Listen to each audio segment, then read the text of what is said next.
Good morning. Good morning. How are you today? Great, Dr. Forbes. Thank you for being with us. My pleasure.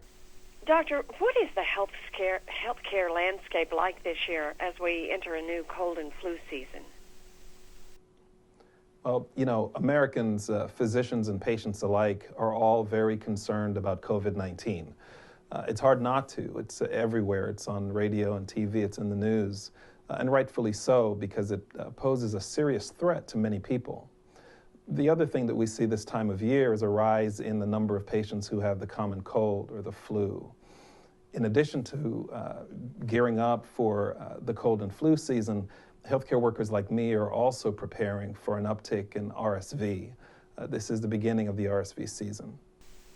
So what exactly is RSV, and why should it be on parents' radar this time of year, Doctor? Yeah, great question. Most people have never heard of RSV. RSV is a common, highly contagious seasonal virus that infects nearly all children by the age of 2 years old. Most kids who have RSV will have mild symptoms of a common cold or flu, but some children, particularly those that are born prematurely, are at high risk for severe disease. That's why I've partnered with SOBI to raise awareness about RSV and to encourage parents to get as much education as they can to learn about how they can best protect their baby. RSV also is, I'm sorry, go ahead. No, I was just wondering, why are premature babies at higher risk? Yeah, premature babies are at higher risk because they're born early, their lungs are underdeveloped, and as a result, they're at more risk for chronic lung disease and serious infection. In addition, because they're born early, they don't get the benefit of the infection-fighting antibodies that is provided by mom at the end of a pregnancy.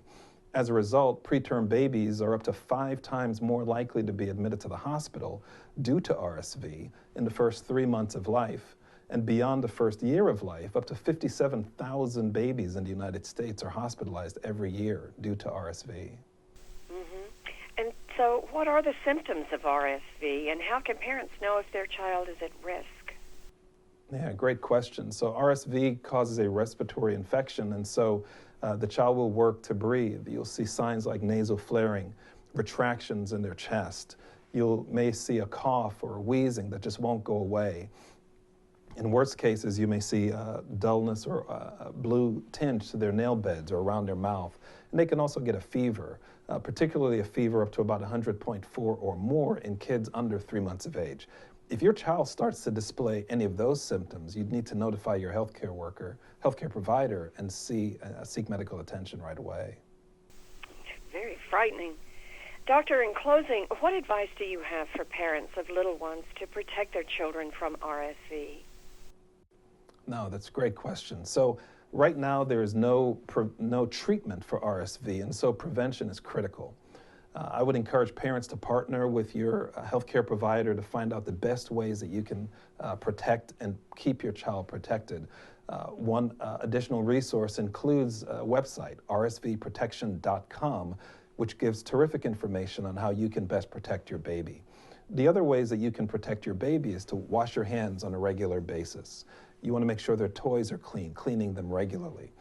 Particularly after you cough or sneeze, you want to wash your hands, and make sure you sneeze into a napkin and not into your elbow or into your shirt, because your clothes will carry germs and your elbow is where you rest your baby's head.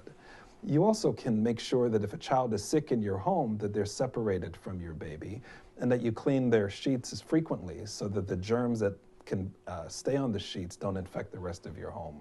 I think it's also important to be mindful if your child is in daycare, or if they have older siblings that can expose them as well, they can bring the infection home. And so those are all of the ways that we can all try to do our best to make sure our babies are protected. Dr. Forbes, thank you so much for sharing this important and very timely information with us today. We appreciate it. My great pleasure. It's great to get the word out about RSV. You bet. Thank you, Doctor. Goodbye. Bye-bye.